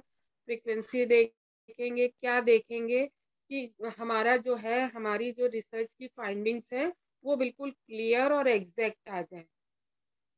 तो ये डिपेंड ऑन हमारी समस्या, समस्या के बाद हमने डाटा, डाटा को हमने डाटा हमारा किस लेवल पे हमने कलेक्ट किया है।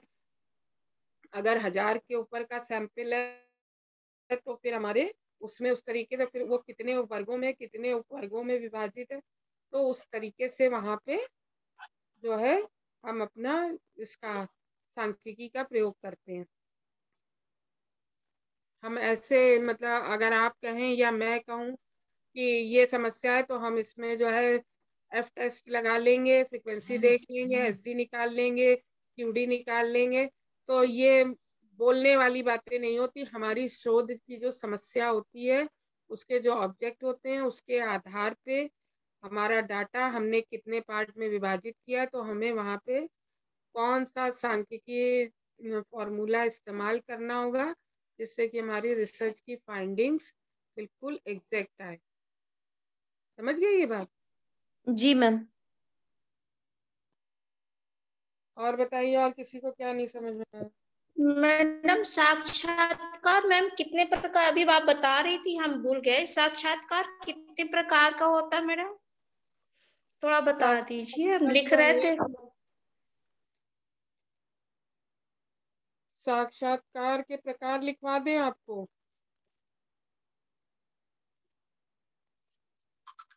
एक होता है आपका क्लिनिकल इंटरव्यू, नैदानिक साक्षात्कार। दूसरा होता है शोध साक्षात्कार, यानी कि रिसर्च इंटरव्यू। तीसरा होता है निदानात्मक साक्षात्कार, यानी डायग्नोस्टिक इंटरव्यू। चौथा होता है चयन साक्षात्कार, यानी कि सिलेक्शन इंटरव्यू। 5वां होता है केंद्रित साक्षात्कार यानी फोकस्ड इंटरव्यू।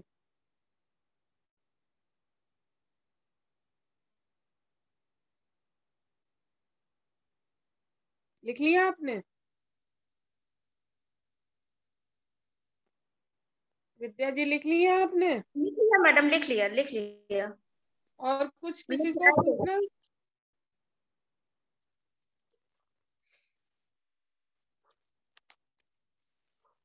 और बताइए, आप लोग को और कुछ नहीं समझ में आया तो पूछ लीजिए फटाफट रिसर्च से रिलेटेड।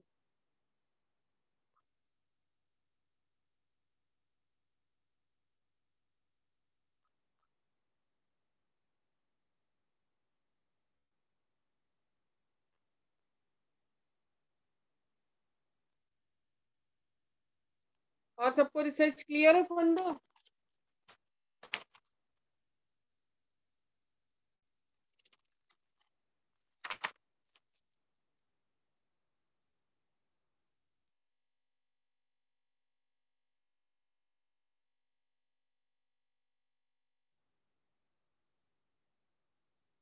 ये सबको समझ में आ गया? वर्ड प्रोसेसिंग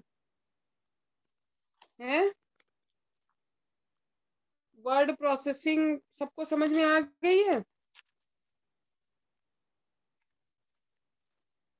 ये आपका है क्या कहते हैं, introduction of word processing, MS word, creation of file, arrange file in folder, save document as file, print, formatting, insert page layout, ये सब पीडीएफ वगैरह बनाना सब आ गया आपको सबको? मैम ये तो आता है मैम, पीडीएफ बनाना भी और पीपीटी बनाना भी मैम आता है। और मैम बाकी जब मैम बनाएंगे कुछ गलती होंगी तो आपसे पूछ लेंगे। नहीं, ये जो कंप्यूटर वाला टोटल पोर्शन था, वेब सर्च वगैरह, प्रेजेंटेशन टूल, ये सब सबको समझ में आ गया? लिस्ट ऑफ असाइनमेंट्स में तो आपको ये, आप हमको मेरे पास आएंगे तभी मैं आपको क्लियर कर सकती हूँ। जो भी अपने अपने घरों में बैठे हैं, और अगर आपको फरवरी लास्ट तक ये प्रपोजल सबमिट करना है तो 2-3 दिन के लिए भाई आइए, फेस टू फेस बैठिए तो कल आपका जी मैम। तब तक आप लोग अपनी जो है समस्या का निर्धारण भी कर लीजिए कि आप लोग 2, 3, 4, 5, 10 जो भी आपको समझ में आए टॉपिक चूज करिए। जो भी उसमें से कोई एक उचित होगा वो बता दिया जाएगा कि इस पे आप अपना प्रपोजल बनाएं।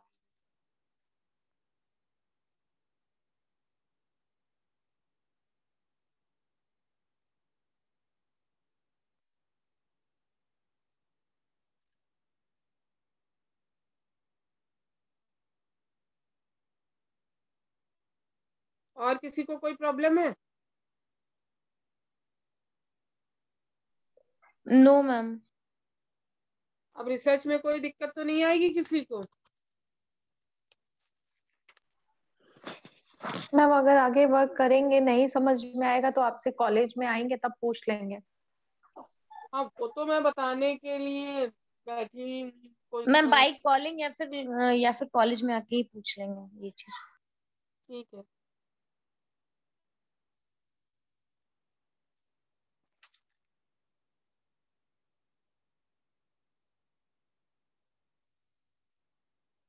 अब आप लोगों का होम साइंस में कौन सा टॉपिक बचा है भी बताइए।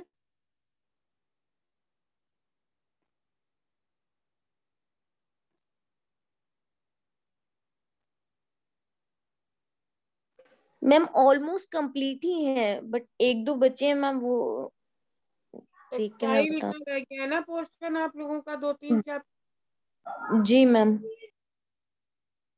टेक्सटाइल का रह गया, और मेरे ख्याल से 1 या 2 टॉपिक ह्यूमन डेवलपमेंट के रह गए। Yes ma'am. एक्सटेंशन कंप्लीट हो? टेक्सटाइल तो कंप्लीट हो चुका है बच्चों। मैम टेक्सटाइल कंप्लीट, एक्सटेंशन का था मैम। हितैषी मैम का तो मैम कंप्लीट था, टेक्सटाइल है उनका। मेरे ख्याल से दीदी इसमें टेक्सटाइल में 1 या 2 चैप्टर रह गए। नहीं, कोई कुछ भी नहीं रह गया, कुछ भी नहीं। टेक्सटाइल सब पूरा कंप्लीट है। टेक्सटाइल पूरा है, टेक्सटाइल तो कंप्लीट है पूरा।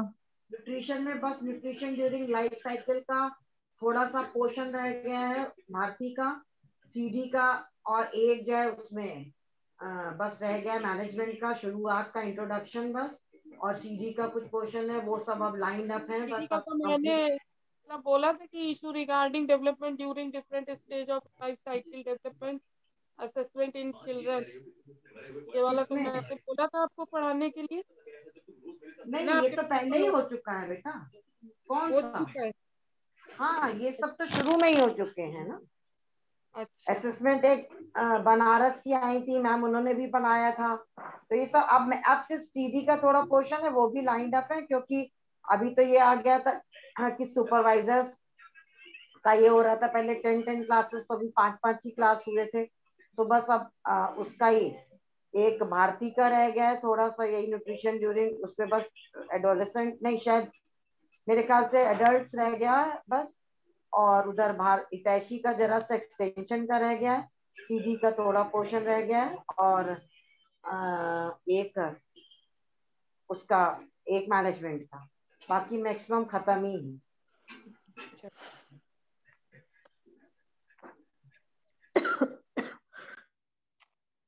अब बच्चों को कोई प्रॉब्लम तो है नहीं, डिस्कशन तो अब ये कर ही नहीं रहे, इन लोगों के पास कोई सच की प्रॉब्लम ही नहीं रहेगी। इनका बस ये प्रैक्टिकल वाला ही पोर्शन था, वो तुमने कहा था कि वो तुमने लास्ट टाइम भी लिया है तो वो हो जाएगा। तो बस बाकी तो उधर वाला होम साइंस, अब इनको रिसर्च में जो भी अब ये मतलब बताओ, ये ये वहां तो टॉपिक बता पीपीएन, नहीं रहे हैं हाँ अब बिना ये वहाँ टॉपिक। पीपीएन में पढ़ते हैं ना। अब ये वहाँ का मुझे आइडिया भी नहीं है कि इनको वहाँ पर मतलब क्या है क्या नहीं है, ज्यादा आइडिया नहीं है मुझे वहाँ पीपीएन का कि क्या इनके क्लासेस का कैसे चल रहा है, मैं बता भी नहीं सकती हूँ उसके बारे में। वो तो दीदी किसी को भी नहीं होगा, बच्चे पढ़ते हैं हाँ वो तो बच्चे ही बता सकते हैं। हाँ, अब ये हमको होम साइंस का पूरा पता है कि क्या क्या, क्योंकि वो तो डिस्ट्रीब्यूटेड था, तो वो पता है कितना नहीं रह तो गया है मैंने कितना इनको नहीं। कि रिसर्च होम साइंस में किस तरीके से इफेक्टिव है, ये तो मैंने इनको पूरा पढ़ा दिया। अब जब तक ये लोग टॉपिक मेरे को नहीं बताएंगे तो मैं इनका प्रपोजल कैसे बनवाऊंगी? या तो ये कह दें कि मैं टॉपिक मैं ही इनको बता दूं, ये उसमें से चूज कर लें, और या तो बेटर ऑप्शन ये है कि भाई ये हमको बताएं तो हम इनको आगे का लाइन एंड लेंथ बताएं कि कैसे प्रपोजल बनाना। अब देखो ये कह तो रहे हैं ना तुम्हारे पास किसी दिन आने को।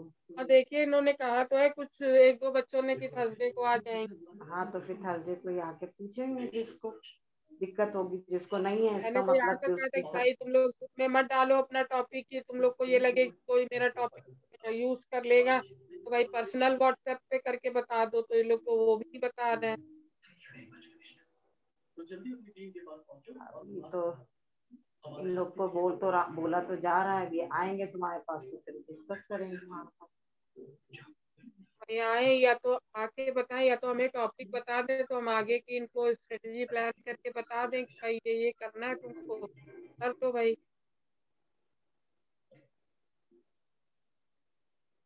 क्योंकि फिर जो है जो भी एक्सपर्ट आएगा वो तो अच्छे से देखेगा ना उस चीज को। तो हम क्या, हम लोगों में से कोई भी ये नहीं चाहेगा कि कई बार बच्चे बता रिजेक्ट हो।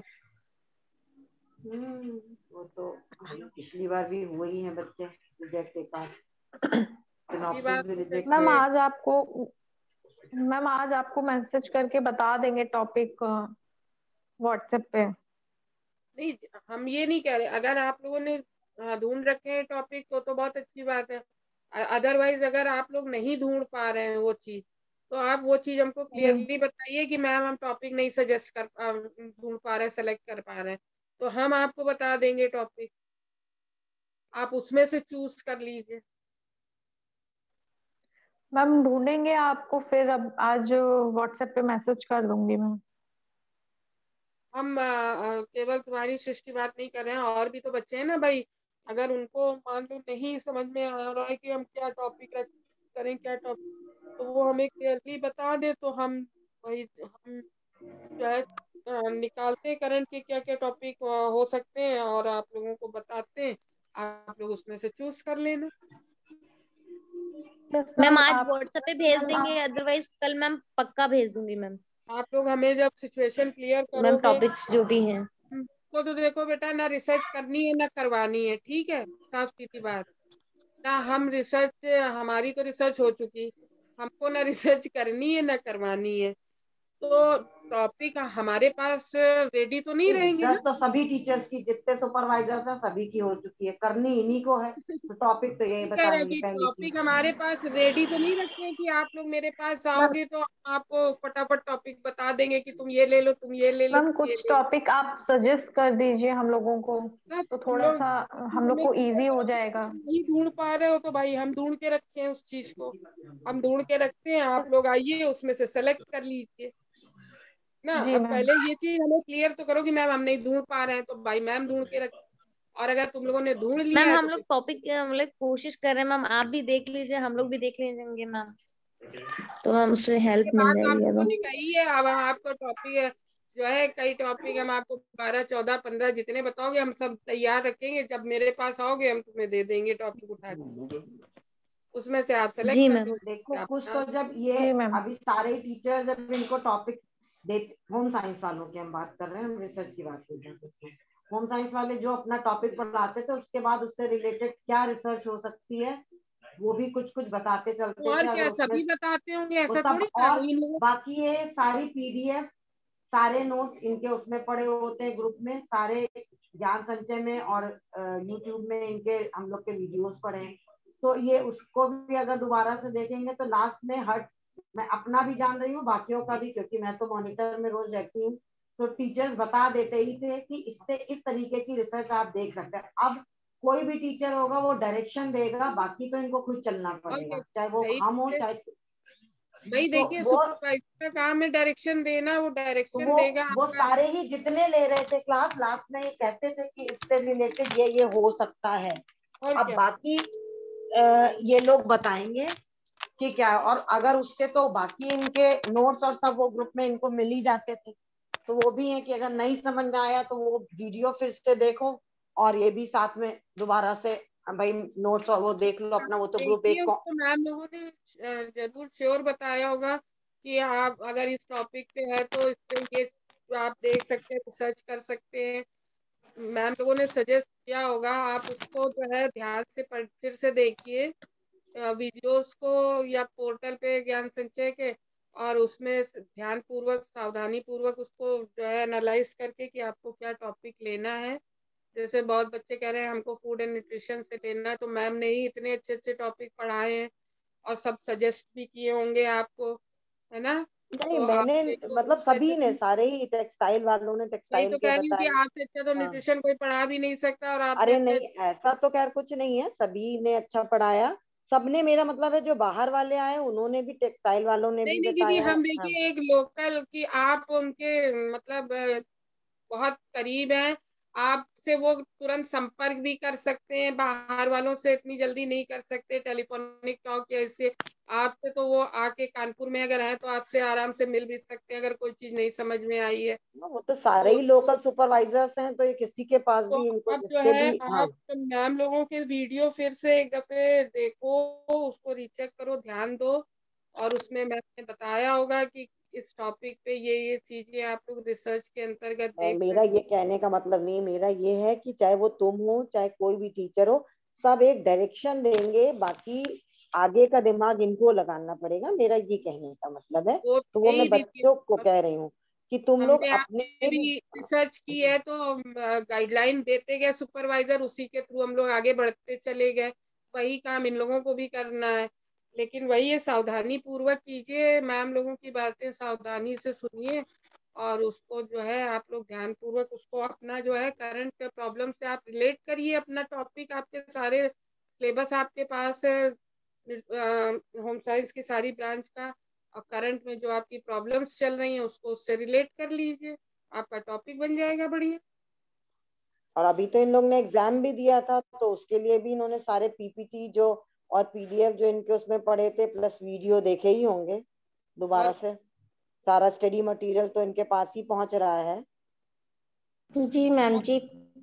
और अगर मान लीजिए किसी के पास से मिस भी हो गया तो आप लोग पोर्टल पे आराम से देख सकते हो ज्ञान संचय के। पोर्टल पे तो चलो वीडियो मिलेगा, नहीं उसमें तो ये लोग मांग भी लेते हैं, वो जो ग्रुप बना रखा है, ये नहीं होता है तो ये मैसेज करके मांगते हैं, जब किसी की नहीं खुल रही होती तो दोबारा से फिर जैसे अब टाइम गुजर जाता है तो हमने देखा ये मांग लेते हैं बच्चे, कहते हैं कि मैम उसको अटैक करके कि मैम ये वाली पीडीएफ नहीं खुल रही है, तो क्योंकि पीडीएफ तो अल्टीमेटली सभी की हम ही भेजते हैं या पीपीटी भी इसी में, तो फिर हम अब डायरेक्ट लोगों से हमने कह दिया, जब मेरा इधर काम बहुत कॉलेज का भी बढ़ गया, कि तुम लोग भेज दिया करो डायरेक्ट पीपीटी और वो, वरना तो फिर हम ही दोबारा से भेजते हैं बच्चों को अपनी खोल करके, या जिस बच्चे की खुल रही होती है दोबारा से। तो वो तो है। अब ये है बेटा, चाहे अब मैम के पास जाओ या कहीं पे भी, पर ये है कि अब मतलब अब प्लान कर लो, जिसका भी कोई भी इंटरेस्ट हो जिस भी फील्ड में, तो वो डायरेक्शन तुमको कोई जन भी, चाहे वो मैम हो या XYZ कोई भी मैम हो, डायरेक्शन दे देंगे, पर अब प्लान करना शुरू करो कि चलना कैसे है उस पे आगे। और मैम कह ही रही है वहाँ अवेलेबिलिटी है उनकी, तो वहां जाकर के मिलो, देखो क्या है, मतलब कि तुम अपनी सारी उसको करो आगे।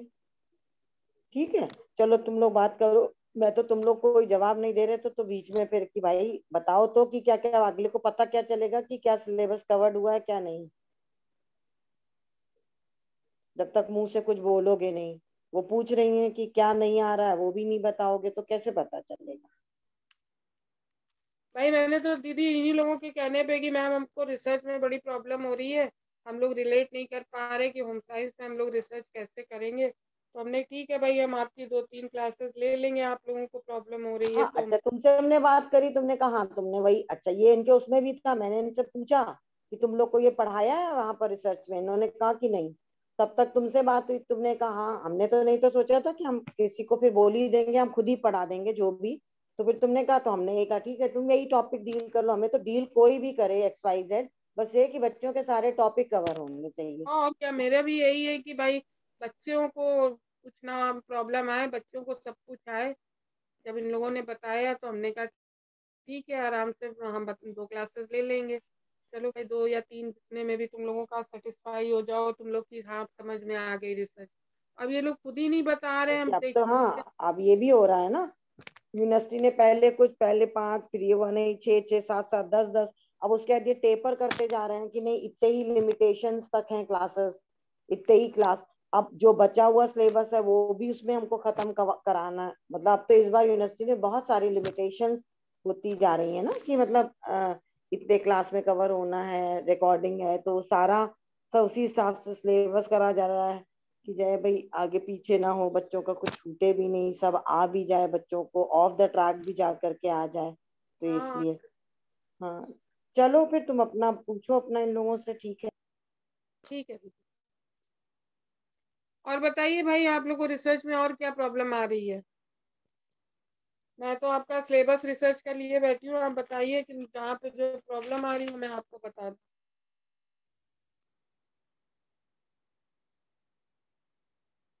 रिव्यू ऑफ लिटरेचर क्या होता है ये मैंने कल इन शॉर्ट समझाया था, आपको समझ में आ गया रिव्यू ऑफ लिटरेचर क्या होता है? Yes ma'am.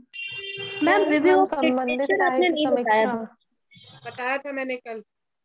जब हम, जैसे अभी मैंने आपसे कहा कि आप गूगल पे सर्च करो तो आपको सारे उस प्रॉब्लम से रिलेटेड सारे जनरल्स, सारे क्या कहते हैं आपके थिंग्स, सारे रिजल्ट्स, क्या मतलब जिस टाइम से उस टॉपिक उस प्रॉब्लम पे रिसर्च हुई होगी वो A to Z सारा खुल के दिखाएगा। तो ये हमारा वेब पेज का रिव्यू हो जाता है, ठीक है।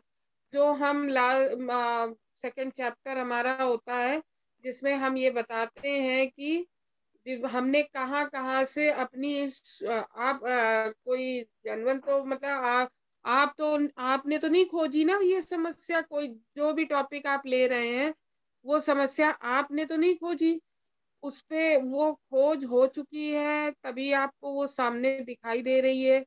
हो सकता है उस पे रिसर्च भी हो चुकी हो, उसकी फाइंडिंग्स, तो आप जो अपनी रिसर्च में उस रिसर्च का जो आप बताते हैं कि जैसे 1980 में जो है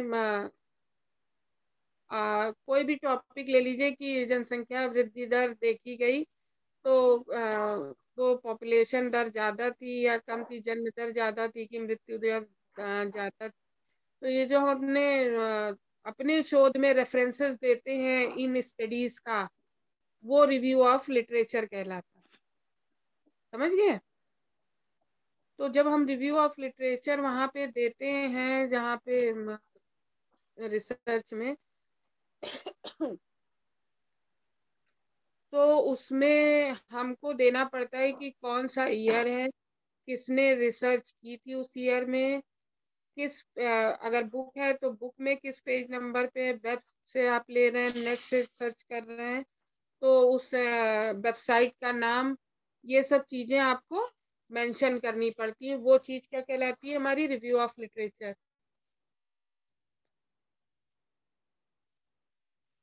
समझ में आया क्या होता है रिव्यू ऑफ लिटरेचर? जी ma'am. Yes ma'am. Yes ma'am.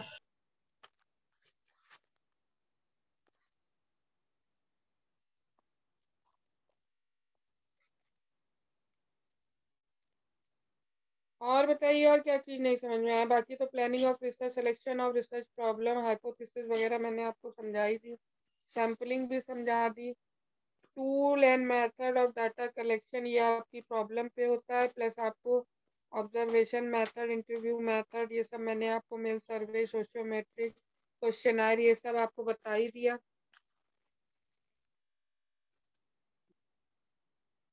और बताइए, आप लोग के पास भी सिलेबस होगा, देख लीजिए, आपको कहाँ क्या नहीं समझ में आ रहा है पूछ लीजिए।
किसी को कोई प्रॉब्लम नहीं है?